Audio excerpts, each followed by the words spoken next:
Assalomu alaykum qadrli teletomoshabinlar. Minbar tok shousining yangi soni efirda. Bugun ham jiddiy, ham qiziqarli bo'lgan mavzuda gaplashamiz. O'zbekistonda donorlikning rivojlanishi, qon topshirish nima uchun zarur? Va albatta, bugun sizni ham faollikka, ham savobli ishni amalga oshirishga, beg'araz insonlarga yordam berishga chorlab qolamiz.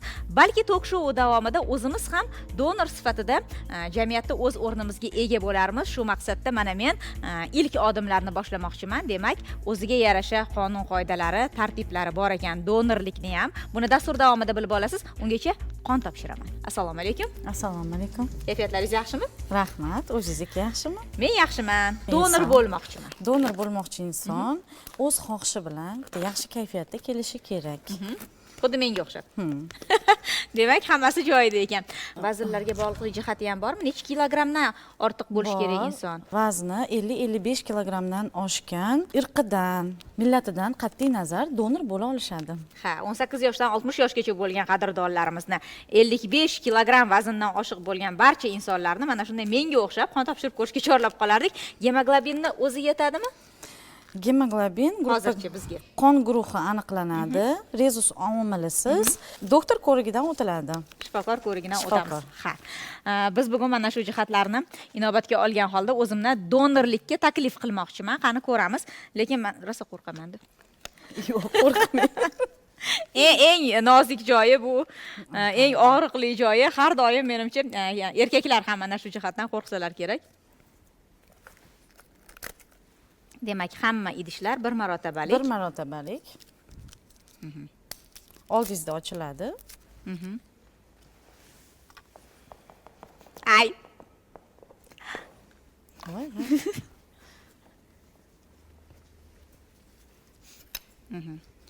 Shu qonni olayotgan jarayonda ham buni miqdori haqida ma'lumotga ega bo'lish mumkinmi? Qon olayotgan joyda tekshirib bilamiz. Ha, tekshirgandan keyin hamma ma'lumotlarga ega bo'linadi. Donor bo'lish uchun ayollarning gemoglobin darajasi qancha bo'lishi kerak? 120 dan yuqori bo'lishi kerak, erkaklarda 130 dan yuqori bo'lishi kerak. Bo'ldi.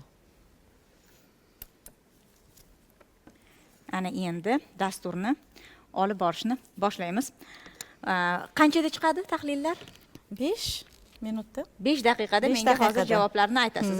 Albatta, ana endi biz loyihani amalga oshirishni boshlaymiz. Men qon topshirdim va 5 daqiqadan so'ng mendagi o'sha tibbiy ma'lumotlar chiqqandan so'ng mendan donor chiqadimi yo'qmi, men donor bo'la olamanmi yo'qmi, ushbu savolga siz bilan birgalikda javob topamiz. Donorlik bu bilamizki, insonlarga yaxshilik qilish va savobli amal. Kimlar donor bo'la oladi degan savollarga batafsilroq javob olmoqchiman. Marhamat. Donor bu birinchi o'rinda sog'lom inson bo'lishi kerak. 18 yoshga to'lgan, tana vazni 50 kilodan ko'p bo'lishi kerak. Chunki qon tana vazniga nisbatan 7% tashkil qiladi. Bu taxminan 5 litr, 6 litr bo'ladi. Shu keyin gemoglobin, qonda gemoglobin miqdori ayollar uchun 120, erkaklar uchun 128 dan ko'p bo'lishi kerak. Agar pastroq bo'lsa, уже donorlik qila olmaydi. Mutlaq va nisbiy qarshi ko'rsatmalar bo'ladi. Mutlaqqa bu infeksion kasalliklar, yuqumli kasalliklar, gepatit B, C, OIV infeksiyalar bo'lsa, o'sha topshira olmaydi. Keyin yurak kasalliklari, ruhiy kasalliklar nisbiy qarshi ko'rsatmalarga bu shamollagan payti va 2 hafta keyin homiladorlik payti, keyin emiziklik paytidan keyin 1 yil o'tgandan keyin o'sha donorlik qilsa bo'ladi. Xirurgik amaliyotlardan keyin, jarrohlik amaliyotlardan keyin 6 oy o'tish kerak. Shu tishi tuzatgandan keyin, o'sha davolatgandan keyin 15 kungacha stomatolog ko'rigidan keyin 15 kundan keyin borib topshiriladi. Shunaqa qarshi ko'rsatmalar bor. Demak, shunday o'ziga yarasha talablari bor ekan. O'zbekistonda qancha odam doimiy donorlar sifatida ro'yxatga olingan? Bizning respublikamizda 2014-yildan beri faxriy donor degan ko'krak nishoni berilyapti. Hozirgi kunda bizda 168 ta faxriy donor bor. Respublika miqyosidami, poytaxt Toshkentning o'zidan. O'sha respublika. Juda ham kammi? 168 ta dedingizmi? Mana shu 10 yil, 11 yil ichida. Bu degani juda ham kam ko'rsatkich va donorlar safini ko'paytirishimiz kerak. Oramizda esa faxriy donorlar ham bor. Doimiy ravishda qon topshirib insonlar hayotiga bir yaxshilik ulashayotgan insonlar ham bor. Ularni ham suhbatga chorlaymiz. Nima sababdan qon topshirishga ehtiyoj sezasiz? O'zingiz organizmingizga yaxshimi yoki insonlarga shunaqa qilib yaxshilik qilgisiz keladimi? Men 2013-yildan buyon doimiy ravishda o'sha qon topshirib kelaman, donorlik qilib kelaman. Bunga sabab qilib o'sha 2013-yilda ijtimoiy tarmoqlarda bemor bolalarga yordam qiling aksiyasi o'tgan. O'sha Facebook ijtimoiy tarmog'ida. O'shandan keyin bir marta topshirib ko'rganman. Necha gram topshirgansiz? 450 gram. Bizda bilamizki, o'sha O'rta Osiyoda biz kuchli ovqatlar yeyishni yaxshi ko'ramiz. Shuning uchun qozon kabob, osh yeymizda. Buni qon topshirganingizda yangi qon ishlab chiqaradi organizm o'sha 15 kun, 20 kun davomida o'zini tiklab oladi. O'shandan keyin doimiy topshiradigan bo'ldim. Mana 2013-yildan buyon 40 martaga yaqin donor sifatida endi qon topshirib kelamiz. Avvalambor qon topshirish birinchidan bu savobli ish. Bu siz o'sha qon berish natijasida qaysidir og'ir bemorga siz yordam qilyapsiz. Beg'araz yordam qilyapsiz. Bu sizni ruhiyatingizga ta'sir qiladi. Ruhan siz tetik bo'lasiz. Undan tashqari doimiy qon topshirib yuradigan odamda o'zini his qilishi har doim nisbatan tetik bo'ladi. Qon topshirish bu savobli ishdan tashqari albatta bu mas'uliyat. Chunki doimiy qon topshiradigan odam sog'lig'i bo'yicha ham o'ziga salgina nazoratda bo'lishi kerak. O'sha ratsioni birinchidan, ikkinchidan o'sha sog'lom turmush tarzi. Sababi sog'lom odam donor bo'la oladi. Yurtimizda juda ham ko'plab o'sha donorlarni safini kengaytirish uchun ko'plab ishlar amalga oshirilyapti. Sababi bizda bugungi kunda o'sha meditsinaning rivojlanishi, mana transplantatsiya va operatsiyalarga ruxsat berildi. Bu albatta qonga bo'lgan ehtiyojni oshirib bormoqda. To'g'ri, yildan yilga bizda donorlar safi juda ham ko'payib boryapti. Chunki bir marta, ikki marta topshirgan odam albatta unda o'ziga sog'lig'iga avvalambor foyda bo'lganini sezadi. Uni endi men o'zim mana o'zidan o'tkazib ko'rish kerak. Aytayapman. Ko'payyapti, lekin qonga bo'lgan va qonning tarkibidagi bo'lgan elementlarga talab ham oshyapti. Sababi o'sha operatsiyalar, murakkab operatsiyalar bizda o'tkazilyapti. Sog'lom odam doimiy qon topshirib yurishi, buni yana bir marta ta'kidlayman. Bu ham ruhan tetiklik, ham jismonan tetiklikka olib keladi. Chunki sizni qoningizni qabul qilishyaptimi o'sha nimada, qon markazida, demak siz o'zingizga bo'lgan ishonch oshadi. Sababi demak siz sog'lom odamsiz. Siz sog'lom odam, undan tashqari sizni qoningiz qaysidir insonni organizmida aylanib yuribdi. Ham hayotini saqlab qolyapti. Nima deydi? Yaqin qadrdoningizga aylanib qoldimi? Qarindosh bo'lyapti, qarindoshingiz. Qarindoshingiz kundan kunga oshyapti. Nechi masalan, men o'sha har anaqadan 20 litrga yaqin qon topshirilgan bo'lsa, har bir odamga o'sha 200-300 grammdan qon quyilsa, demak 100 ga yaqin odamga bizning qonimiz, meni qonim qaysidir insonlarning organizmida yuribdi. Inson albatta bu dunyoda shu qanaqadir ham qilgan yaxshiligi uchun albatta o'ziga bo'lgan ishonch oshadi. Bu juda ham katta faxr, baxt. Boshqacha bo'lishi mumkin emas. Rahmat, salomat bo'ling. Tabiat bizga ko'p in'omlarni beradida, ko'p narsalarni muqobilini taklif etaveradi. Lekin aynan qon elementlarini sun'iy jihatdan tashkil qilish mumkin emas ekanda. Uni faqatgina donorlar orqali qabul qila olar ekanmiz. Bizda faxriy donorimiz ham bor. Ko'rganimizdan xursandmiz. Faxriy donor bo'lish uchun necha yil davomida qancha miqdorda qon topshirilishi kerak va nima sababdan siz donorlikni qilasiz? Shular haqida gapirib bering. Biza 2013-yildan boshlab, alhamdulillah Xudoga shukr. Hozir 40 tadan sal oshdi, 41 ta, 42 ta bo'ldi hozir. Necha marta topshirish kerak ekan faxriy donor bo'lish? 40 ta. 40 ta. Ha. Hozir 42 ta bo'ldi-da, alhamdulillah. Endi Xudo xolisa yana tosh yuryapmiz deb niyat qilib turibmiz. Sizni yoshingiz nechida? 54da. 54da. Hali yana bemalol 6 yil davomida ko'p sonli insonlarga yaxshilik qilish imkoniyati bor Xudo ekan. xohlasa inshaalloh. Biz ham baxtlimiz, sog'lommiz, yosh bo'lib yuribmiz. Faxriy donorlar uchun qanday imtiyozlar bor ekan mamlakatimizda? Siz Endi uchun hozir qanday shunaqa imtiyoz- deyishdi, Aha. avtobuslar, metrolar tekin bo'ladi deyishyapti. Ha. Endi hali biz dokument hal qila olmadi-ku. Ha, demak, mana shu imtiyozlardan foydalanishni boshlaysiz. Banisiga banobod yotagan bo'lsak, bizni bez o'chirib ana qilishga navbatsiz qabul qilinasiz.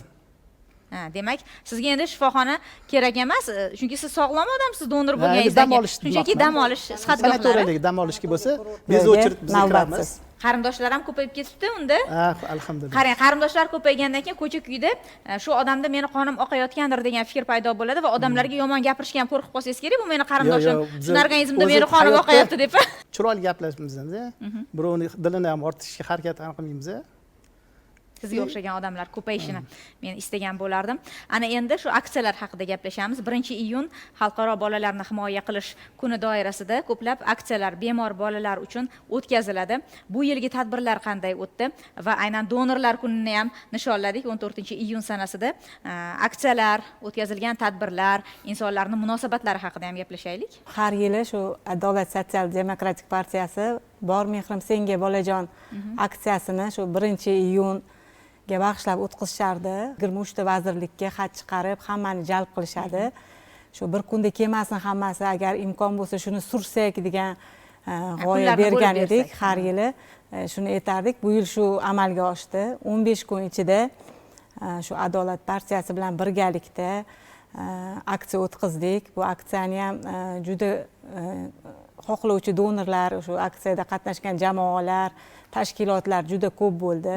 Har kuniga 100 ta, 150 ta donor kelib qon topshirdi. Bu donorlarga, aksiyadagi donorlarga qulay sharoit yaratishga harakat qildik. O'zimizni donorlar bo'limidan tashqarida alohida shu 3-qavatga alohida joy belgilab donorlardan olishga harakat qildik. Keyin shu aksiya borasida yana biznes shou vakillari ham har oyning 1-jumasida donorlik kunini tashkil etishgan hamda davlat tomonidan har oyning 2-haftasida donorlik kuni tashkil etilgan. Bunda ham albatta shu hafta mobaynida qon topshirish mumkin.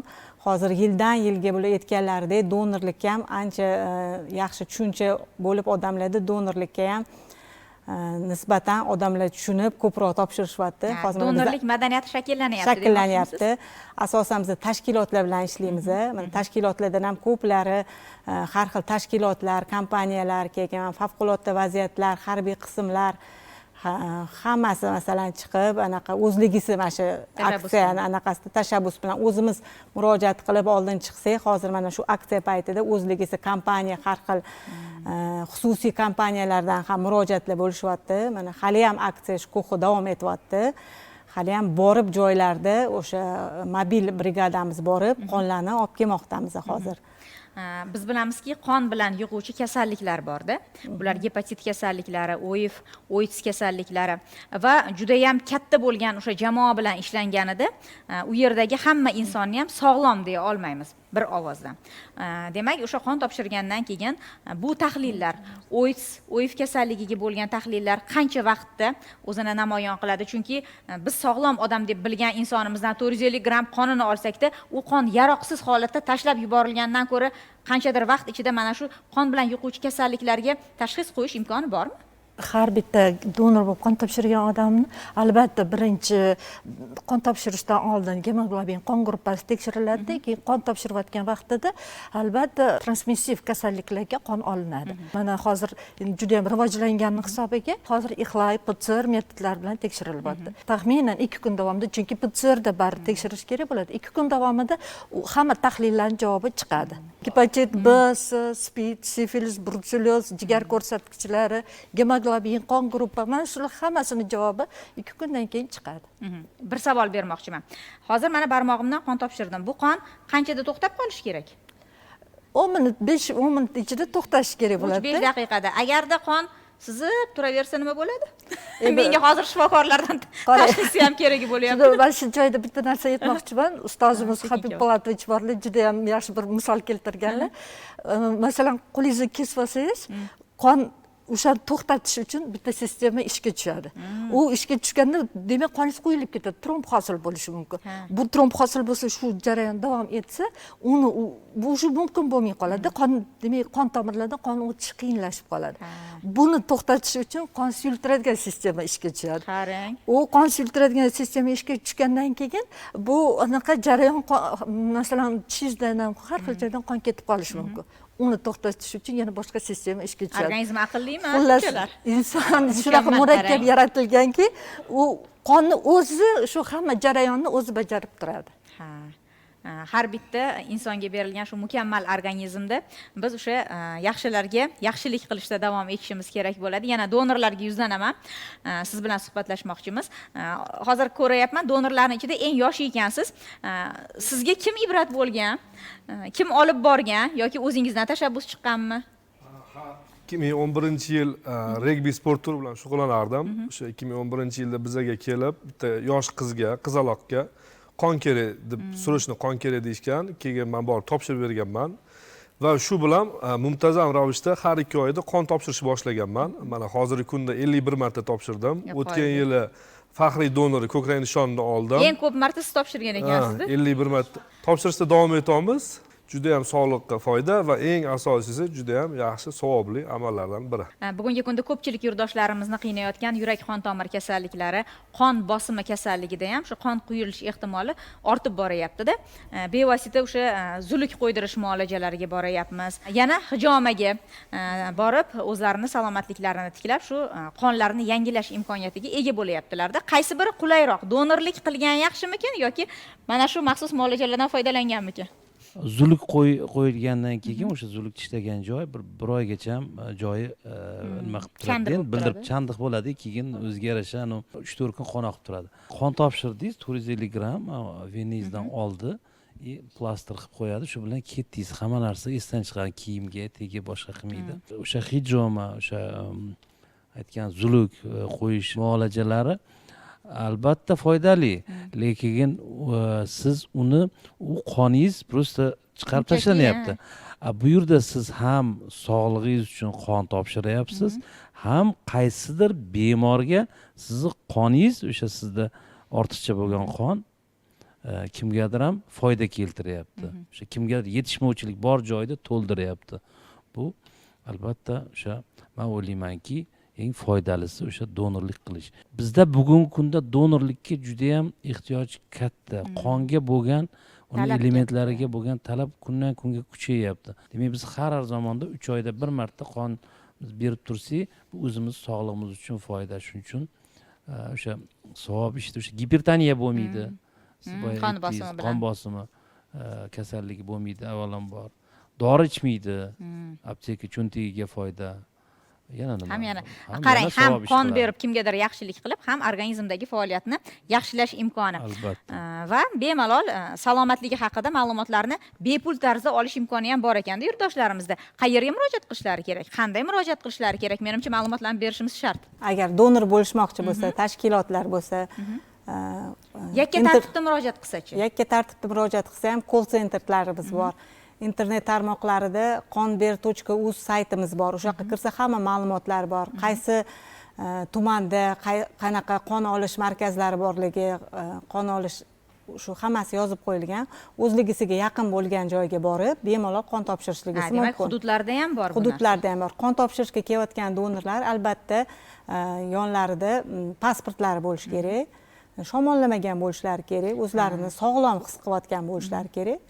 Ovqatlangan bo'lishlari kerak? Yengil ovqatlangan bo'lishlari kerak. Shu donorlikka qon topshirmasdan oldin, shu 1 kun, 2 kun oldin spirtli ichimliklar, sutli mahsulotlar,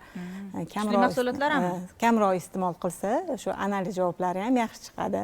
Qarang, hozir donorlarni taklif qilganmizda studiyaga. Hammalari erkak kishilar. Ayollar orasida ham donorlarimiz bormi? Faxriy donorlarimiz? Ayollar orasida ham bizdan shu sayyor guruhida faxriy donorimiz chiqqanlar, Yusupova Nilufar Hamrayevna. Bugun ularni boshqa studiyaga taklif qilishgan ekan. Shunga anaqa ayollarimiz ham bor.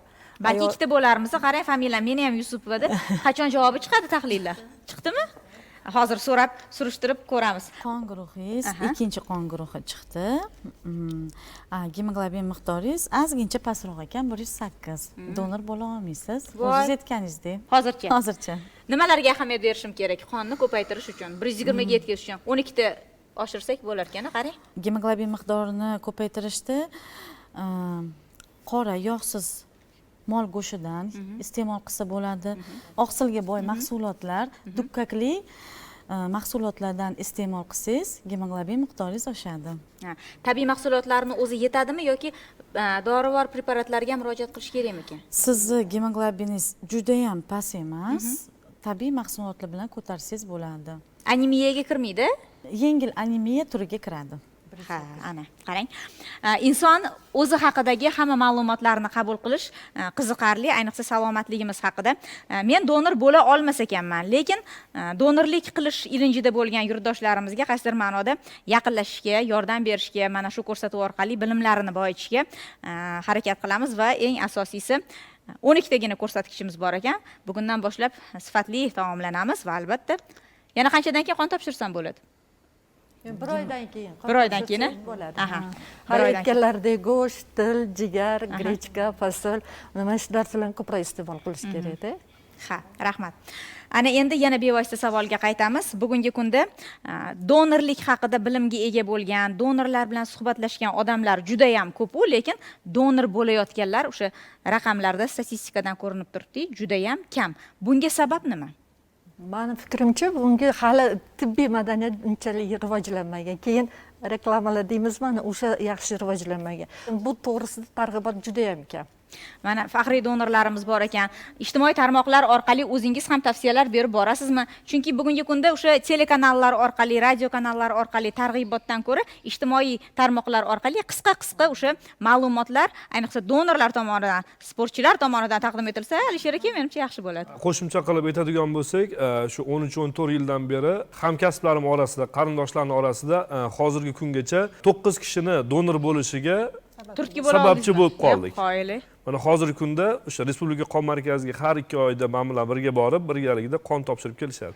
Va ularni ham ko'pchiligini qoni manfiy bir noyob qon. Donorlik rivojlanyapti, sekin-sekin rivojlanyapti, lekin mana aytib o'tishdi, favqulodda vaziyatlar bo'lganda, qarindosh urug'lariga birinchi navbatda bemorlarning qarindosh urug'lari o'zini yor birodarlariga, do'stlariga murojaat qilishadi. U qonlar bizani Respublika qon quyish markazlarida zaxirada saqlanib qolmaydi. Chunki u o'sha bemorga ketadi. Bizda donorlik rivojlangan sari beg'araz donorlargina qon topshirsa, u zaxirada bo'lib qolishi mumkin. Qarindosh urug'lar maqsadli bemorgagina faqat qon topshirishadi. Bir narsa e'tiborimni tortdi. Biz shifokorlar haqida gapirganimizda oq libosli shifokorlar deymiz. Bugun men qizil libosdagi shifokorlarni birinchi marta ko'rishim, to'g'risini aytaman. Markazda demak qizil liboslarda harakatlanadimi shifokorlar? Qon timsoli sifatida? Qoyil. Qo'shimcha qilib ketmoqchi edim. Shu qon topshirgan tashkilotlarmi, donorlarimizmi, biron bir qarindoshlarimi yoki o'zlarimi biron bir favqulodda vaziyatlarga tushib qolganda, o'zlariga qon kerak bo'lganda, Respublika qon markazi ularga albatta qon bilan yordam beradi. Bu sohada masalan o'sha harbiy qismlarga biz boradigan joylarda favqulodda nimalardir bo'lib qolsa yoki bemor tushib qolsa, onkologiya bilan kasallangan bo'lsa, albatta biz ularga qo'limizdan kelgancha yordam beramiz. Rahmat. Haqiqatda favqulodda vaziyatlar hech kimning hayotini chetlab o'tmaydi. Bu jarayonda bizni yaqinlarimiz ham yaqinda mana shu qon markaziga borib, plazma va qon olib kelganlarini o'zimiz ham guvohi bo'ldik va ko'p sonli qarindosh urug'lar, yaqinlar, do'stu birodarlar borganida ko'pchilikning shu qoni tushmadi.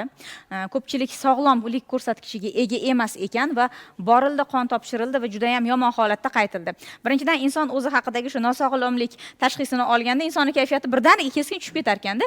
Bu yerdagi donorlarni ko'ngil xotirjamligida gapirayotganida ham bir jon bordi, chunki sog'lom odam inson hayotga bir chiroyli ko'z bilan qaray oladi. Donorlik madaniyati tibbiy madaniyat bilan bog'liq deyilyapti. Mani qo'shimcha fikrim bor ediki, bu yerda donorlikni ijtimoiy, ya'ni ahamiyati yoki uni falsafiy jihatlari, mana deylik, donorlik jamiyatda kishilar o'rtasida munosabatni hamjihatlashishga, ya'ni o'zaro yaqinlikni, birdamlikni oshirishga xizmat qiladigan bo'lsa, bu yerda ta'lim muassasalarini o'rni ham muhim deb hisoblayman. Shaxsan bizni o'sha Chirchiq davlat pedagogika universitetida aynan 1-iyun bolalarni himoya qilish xalqaro kuni doirasida o'sha Adolat sotsial demokratik partiyasi bilan hamkorlikda bor mehrimiz senga bolajon shiori ostida demak donorlik aksiyasi bo'ldi va bunday aksiyalar bizda davomli olib boriladi. Bu aksiyalarda professor, o'qituvchilar, talaba yoshlar, demak o'quv yordamchi va texnik xodimlar faol ishtirok etmoqda. Shu o'rinda yana bir taklif bor ediki, mana shu donorlikni tibbiy madaniyat bilan birgalikda uni ijtimoiy madaniyatini yoki o'sha ta'lim bilan o'zaro integratsiyasi, masalan bugun oliy ta'lim muassasalarini barchasida, xususiy oliy ta'lim muassasasi bo'ladimi, nodavlat oliy ta'lim muassasasi bo'ladimi, davlat oliy ta'lim muassasalari bo'ladimi, bularni hammasida hozir bir semestr, ya'ni sessiya deyiladi, bir semestr davomida tibbiy madaniyat fani o'qitiladi, tibbiy tayyorgarlik. Mana shu tibbiy tayyorgarlik fanini mavzusida o'zi 15 ta mavzu. Mana shu 15 ta mavzuning ichiga aynan donorlikni ijtimoiy ahamiyatini ham qo'shsak, o'sha taklif bergan bo'lardimki, bugun demak oliy ta'limda tahsil olayotgan jamiyatga qo'shiladigan kadrlarda demak tibbiy madaniyati o'sha donorlik bilan birga demak shakllanadi deb hisoblaymiz. Keyin yana bir jihat, mana biz tadqiqotchi chiqamiz shu doirada, mana shu pedagogik falsafiy tadqiqotlarimizni olib borganimizda tibbiy ma'lumotlarni biz o'sha gumanistik g'oyalarni izlashga harakat qilamiz. Mana shu jarayonda o'sha milliy kutubxonada yoki o'sha ijtimoiy tarmoqlarda, saytlarga kirganimizda aynan donorlik bo'yicha ilmiy tadqiqot ishlari soni juda ham kam. Juda ham, ya'ni taqqoslab buni solishtiradigan bo'lsak, bugungi media makonda yoki globallashuv davrida xalqaro biz saytlar bilan ishlasak, masalan Scopes, Web of Science saytlarida, o'sha xalqaro platformalarda bu yerda o'sha tibbiy xohlagan maqolani ochib o'qisangiz, ichida albatta donorlikka aloqador bir yoki bir nechta jumlalarga yoki undan sitata olingan, ya'ni iqtiboslik olingan maqolalarga, havolalarga ko'zimiz tushadi. Aynan O'zbekistonda ham mana shu sog'liqni saqlash tizimi xodimlari, vakillari, shifokorlarimiz mana shu jihatlarga e'tibor berib, ya'ni o'sha Toshkent tibbiyot akademiyasi yoki aynan tibbiyot sohasidagi mutaxassislar o'sha donorlikning ijtimoiy ahamiyatiga doir ilmiy tadqiqotlar yoki shifokorlarimiz o'sha qon quyish markazi xodimlari, mutaxassislar ishtirokida demak o'sha maqolalar sonini oshirish, ya'ni bu nima beradi bizga? Faqat ijtimoiy tarmoqlar orqali bugungi kundagi kontentlarni oladigan bo'lsak, demak bu ilmiy jihatdan buni foydali xususiyatlari yoki diniy jihatlardan mana buni demak insonparvarlik xususiyatlarini agar biz mutaxassislar tomonidan yetkazib bera olsak, yosh avlodga va kelgusi kadrlarga yetishib chiqayotgan bugungi kundagi va bu o'sha jamiyatdagi yuqorida aytganimizdek o'sha birdamlik va hamjihatlikni mustahkamlashga xizmat qiladi deb o'ylaymiz. Yuqoridagi fikrlarga qo'shilgan holda o'sha oliy ta'lim yoki ta'lim sohasidagi olib borayotgan ishlarda bu donorlik masalalarini targ'ib qilish masalasida buni oilada shakllantirish ham juda ham foydali. Chunki farzandi nima iste'mol qilayotganligiga ota-ona ham mas'uliyatli bo'ladi. Donorlik avvalambor mas'uliyat. Chunki qonining tozaligi, uning haqiqatan donorlikka arziydigan darajada bo'lishligi uchun inson o'zini mas'uliyati oshiradi. Yuqoridagi donor faxriy akalarimiz to'g'ri fikr berdilar, chunki iste'mol qilayotgan mahsulotga ham e'tibor ko'payadi. Shunga ham demak ovqatiga ham ahamiyat beradimi? Spirtli ichimlik iste'mol qilmasligi bo'ladi yoki organizmga ziyon beradigan yoki noxolis ta'sir qiladigan iste'mol qilinadigan mahsulotlardan ham tiyiladi. Sog'ligiga ko'proq e'tibor qaratadi va bundan tashqari o'sha donorlik qiladiganlarda ichki hissiyot, xursandchilik, qanaqadir faxr hissi ham insonga yaxshi ta'sir qiladi. Shuning uchun ham bu narsani aytmoqchi bo'lganim sababi yaqinda o'zimda shunday bo'ldi, qarindoshimga qon berish masalasida borganimda qon guruhim to'g'ri keldi-yu, lekin qon bilan bemorning qonini o'zaro kirishishni qanaqadir jipslash masalasi bo'lar ekan, o'sha holatga to'g'ri kelmay qoldi. To'g'rirog'i juda ayanchli holatda qon qidirgan joyimiz bo'ldi. O'shani donor qidirib topish juda qiyin bo'lganligida keyin ta'sir qildiki, shuncha donorlar kamligi va qonning topilishi biroz qiyinligi, o'sha aynan guruhi mos keladigan tarafini topish qiyinligini his qilganimdan keyin bildimki, donorlik juda ham kerakli narsa ekanligini, buni ham ko'proq targ'ib qilish kerakligini, kerak bo'lsa maktablarda ham targ'ib qilib, chunki 18 yoshga to'lgungacha bo'lgan davrda sog'lom bo'lib borsa, donorlarimiz shakllanishi va ko'payishiga zamin yaratgan bo'lardi. O'shaning uchun oilada ham ko'proq e'tibor berardi, oilada ko'proq e'tibor qaratgan ma'qulroqmi ham deb qo'shimcha qilmoqchi edim. Albatta biz ko'p an'analarni oiladan olamizda. Donorlarimiz farzandlarini birgalikda yetaklab borib shu markazlarda o'zlari qon topshirayotganlarini ko'rsalar ham farzandlarda ham mana shu ilinj bo'ladi.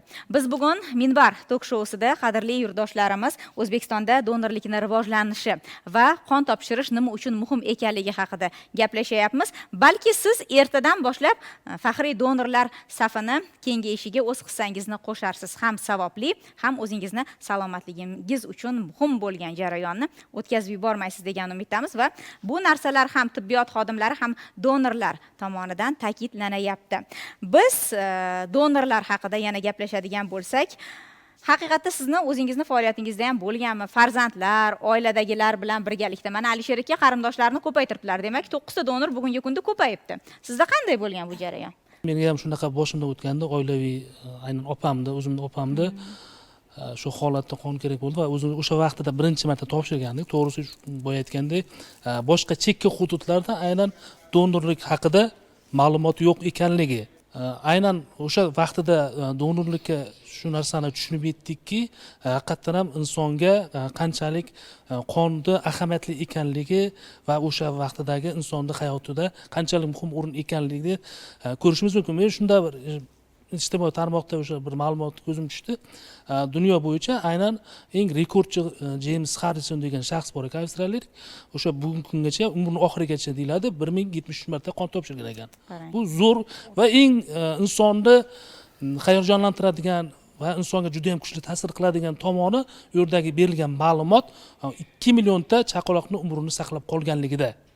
Va o'sha chaqaloqlar bilan birgalikda tushgan suratlari ham e'lon qilindi. Shundayda ana shu narsa bevosita shunaqa ma'lumotlar va insonni ruhlantiradigan, insonni shu narsaga undaydigan ma'lumotlar ko'p bo'lsa, shunda bu yuqorida aytilganda aynan donorlarning juda ham ko'p ekanligi va shunaqa holat bor deyiladi.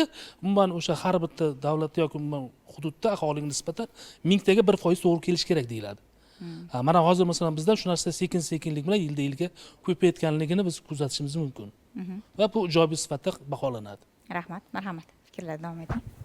Do'stimiz aytdilar, shu hamkasblarni albatta eng yaqinlaridan boshlaymiz har doim. Shu do'stlar, jo'ralar, hamkasblar taklif qilinadi. Ular ham bir marta topshirib ko'rgandan keyin mana men endi yillar mobaynida o'sha qon quyish markaziga doimiy borganligim uchun hammasi bilishadi.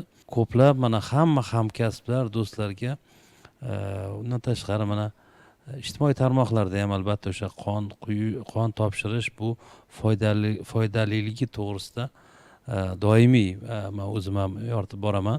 Jamoat ishlarida doimiy qatnashib boramiz. Doimiy ravishda targ'ibot ishlarini olib borishimiz kerak. Mana shu qon topshirish jarayonida xalqimiz orasida borki, donorlik qilaversang, ko'proq qon topshirsang, qoning yillar davomida keyin kamayib ketadi-da.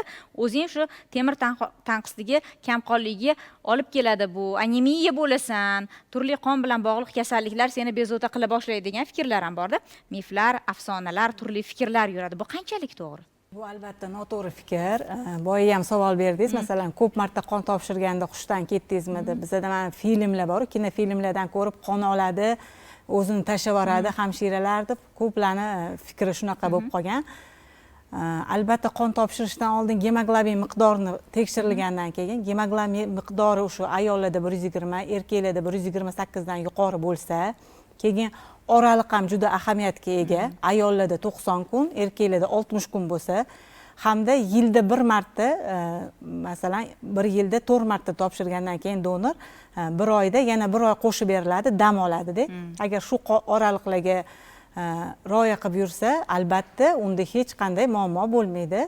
Qon topshirishdan oldin albatta donorni hamma tibbiy ko'riklardan o'tkazib, tibbiy savolnomamiz bor. Shu savolnomalarga donor o'zi to'ldiradi. Keyin qon bosimlari o'lchanadi, gemoglobin miqdorlari o'lchanadi, keyingina donordan qon olamiz. Shu hushdan ketish borasida endi umuman ketmaydi deyilmaydi, ketiladi. Qanaqa qilib ketish mumkin? Bo'lganmi shunaqa holatlar? Albatta bo'lib turadi bunaqa holatlar. His-hayajon kuchli bo'lganda, keyin qondan qo'rqqanlarda, qon topshirib bo'lib, jarayon qon topshirib bo'lgandan keyin shunda qonga qaraganda hushdan ketib qolish mumkin. ozgina muddatga shifokorlarimiz tezda yordam ko'rsatamiz. Hammamiz hamshira, shifokor, kichik tibbiy xodimlar ham hammasi kim o'sha yonida bo'lsa, hamma tezda yordam berib, nashatir spirt o'sha qanaqa srazu o'ziga keltiramiz. Shunaqada hushdan ketish mumkin. O'zi qon topshirib, uni hushdan ketib qolmaydi, u ham kamdan kam hollarda bo'ladi. Qon topshirib bo'lgandan keyin darhol shirin suv ichilishi kerak, shu shirin choy deymiz-u. Shunaqa fikrlar to'g'rimi? Donorga qon topshirmasdan oldin ham shirin choy beriladi. Donor qon topshirib chiqqandan keyin unga ovqatlantiriladi. Unda yana shirin choy beriladi. Nimaga? Sok, shirin choy. Nima sababdan shakarli suv, shirin choy taqdim etiladi insonga? Har doim buni qilinmaydi. Suyuqlik ko'proq ichish kerak deyiladi. Bu suyuqlikka choy, sok, kompot kiradi. Faqat именно shirin choy emas, bir xil shirin choy yoqtirmaydi, qo'ynini qustirishi mumkin.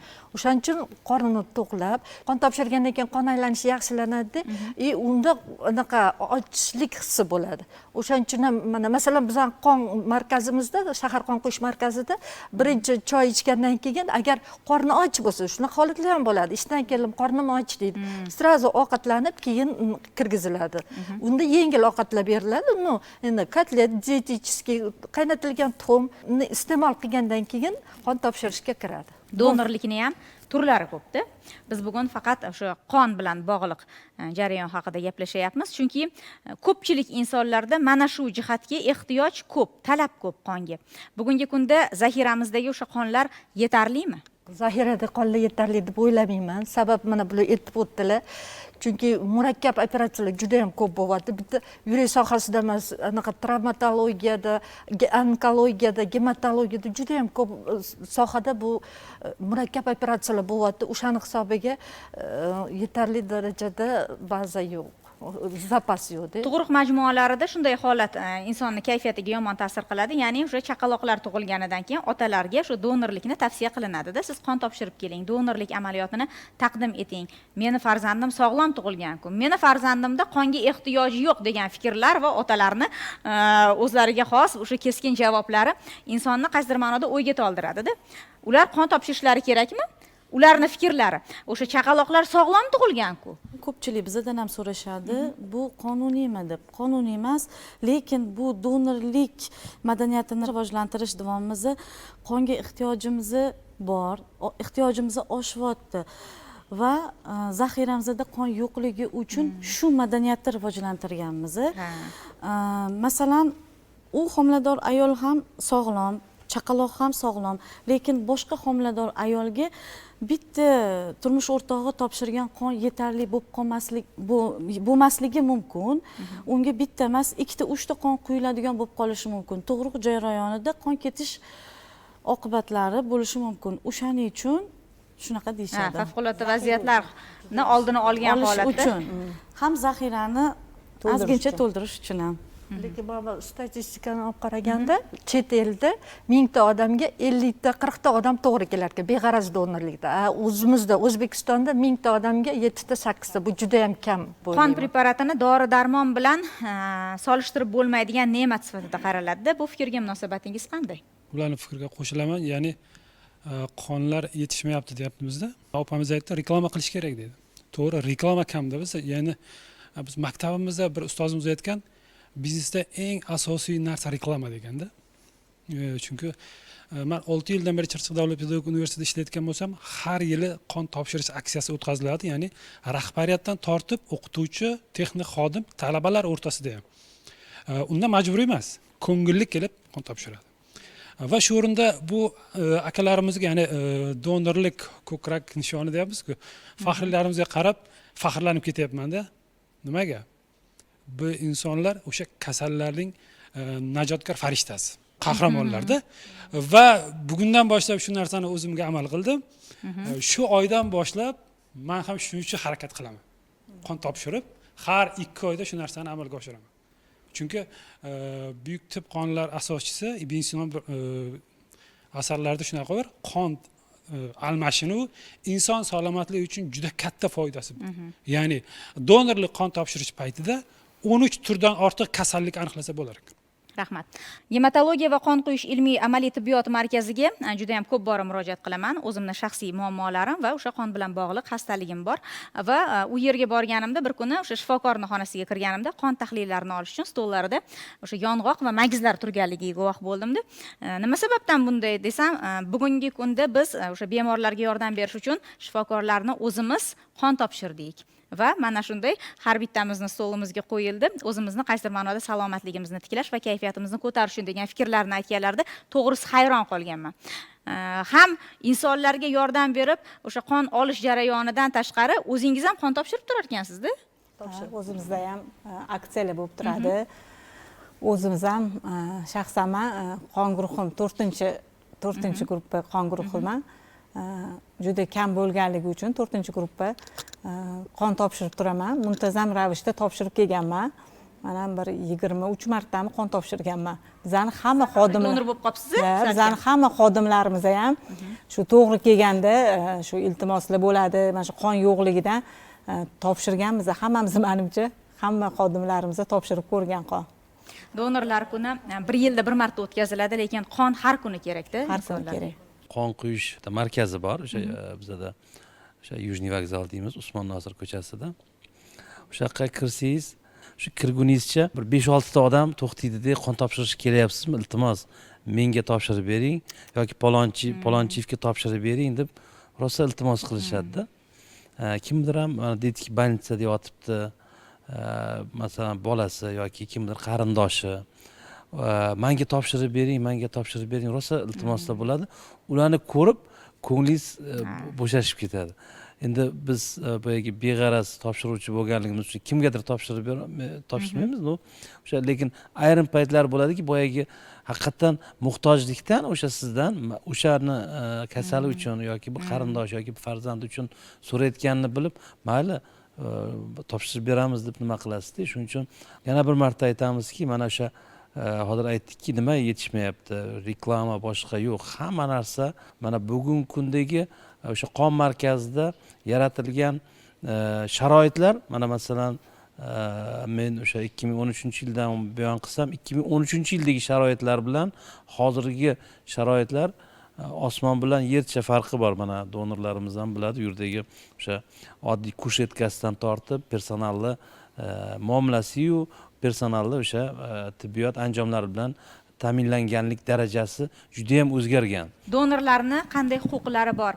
Boya fikrlarda o'sha bizni donorlarimizni o'zlari ham hattoki hali imtiyozlardan foydalanmaganliklarini aytib o'tdilar. Keling, ularga ham bir eslatma tarzida qanday huquq va majburiyatlari bor, ularga qanday imkonlar bor, shular haqida ham gaplashaylik.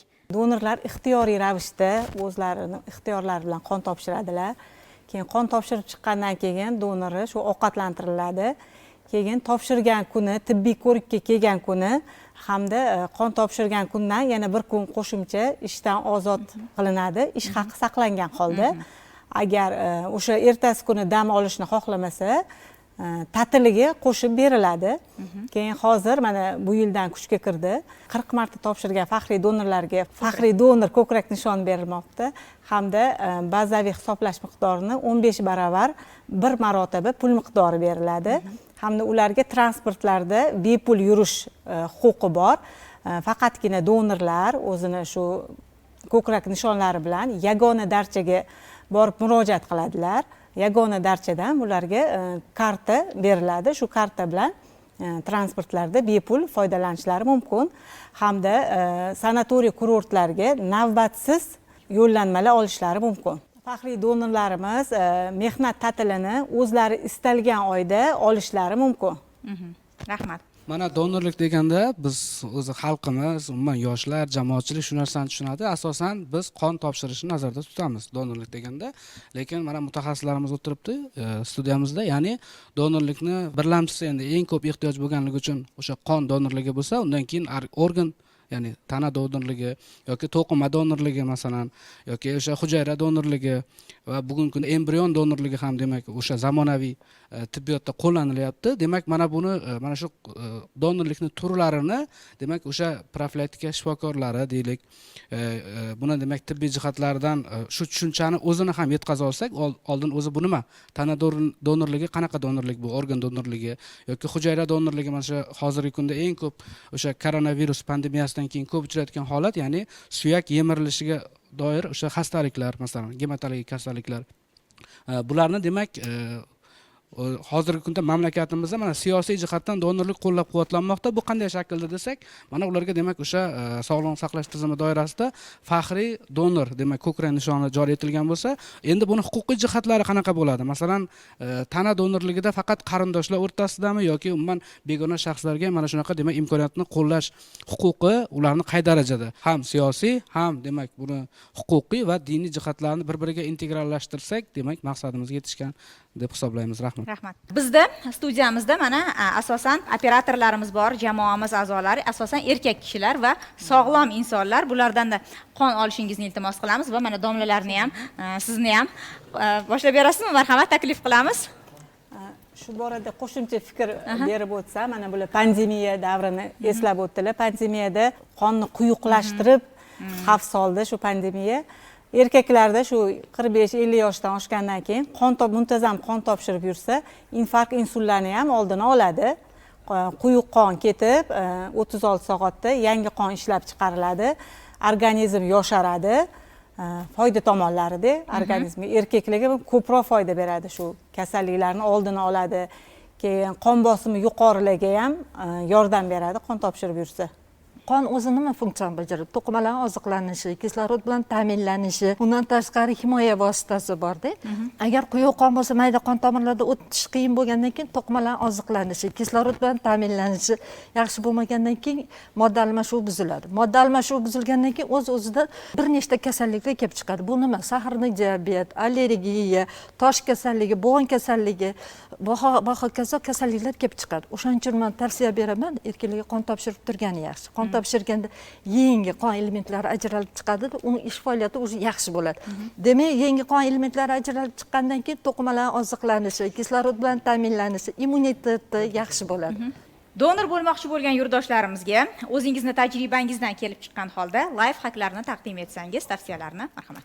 Yoshlarimizga va hamyurtlarimizga tavsiyamiz har kuni to'g'ri ovqatlanib yurishlarini so'rab qoladi va shu tarzda meni o'zim aytadigan bo'lsak, men juda ham ko'p osh mahsulotini yeyman, lekin har 2 oyda qon topshirishimdan 3-4 kun oldin diyetaga o'taman, ya'ni parhezga o'taman. Nega? Chunki qonim yaxshi chiqishi uchun. Parhezda qanday ushlayman? 2-3 mahal grechka yeb yuraman 3-4 kun davomida va kelib qon topshiraman. Qon topshirgandan keyin boya aytib o'tishgandek ko'p suyuqlik ichaman va yana normal holatga o'tib, ya'ni osh, shashlik yesa bo'ladi. No, topshirishdan oldin 3-4 kun parhez qilish kerak. Qon topshirishdan oldin buni o'zi ertalab kelinadi, obedgacha, sababi o'sha kuchli yog'li ovqat yegandan keyin ferment baland chiqib ketishi mumkin. Ferment bir marta baland chiqdimi, уже bo'ldi, siz donorlar safidan o'chirilasiz. Keyin topshira olmaysiz. Shuning uchun albatta o'sha sog'lom turmush tarzi va to'g'ri ratsion bu o'sha donorlikning asosiy talablaridan biri. Osh yaxshi ko'ramiz. Haftada 2 marta yeymiz. Grechka ham yaxshi ko'raman. Dietetik ovqatlarni ham yaxshi ko'raman. Dukkakli mahsulotlardan tarkib topgan taomnoma. Til deyshadi-yu, qonni ko'paytiradi. Til, magiz, til, jigar, o'sha yong'oq, magizlar haqiqatda ko'paytiradi. O'sha bizga ham anaqa qilishadi-da. O'sha qon ko'payish uchun shu anaqalarni biz ham harakat qilamiz, o'sha anaqa mahsulot deyish. Doimiy muntazam ravishda qon topshirib yurgan donorlarimiz mana bu Muzaffar aytganlaridek o'zini sog'lig'ini ham kuzatib yurishadi. Mana buni aytibdilar-ku, yog'liq yesa shu fermentlar baland bo'lib ketadi deb. Mana Alisher aytganlaridek, bular muntazam topshirib yurishganiga rostdan ham shu markaz xodimlari bilan qarindoshday shu ko'rsa, boya ham ko'chada ko'rib qoldik, xursand bo'lib ketdi, Muzaffar kelibdilar deb. Bu Alisher ham aytyaptilar, 3-4 kun oldindan diyetaga o'tiraman, o'sha sog'lom turmush tarzi, to'g'ri ovqatlanishga o'tirganda bular ham. Tibbiy madaniyati yuksalgan donorlarimiz. Safini kengaytirish uchun mana studiyani o'zidan boshlab yubordik. Ketma-ketlikda qon topshirish amaliyoti joriy etilyapti. Birozdan so'ng ularni qon tahlillari taqdim etiladi va shundan so'ng ular markazga borishlari kerak yoki markazga borishlari kerak emas. Birozgina xuddi menga o'xshab muolajalarni, to'g'ri ovqatlanish tartibini yo'lga qo'yishlari kerakligi birozdan so'ng ma'lum bo'ladi. Biz esa qadrli yurtdoshlarimiz siz bilan xayrlashamiz. Yana muhim mavzularda minbarda uchrashguncha omon bo'ling.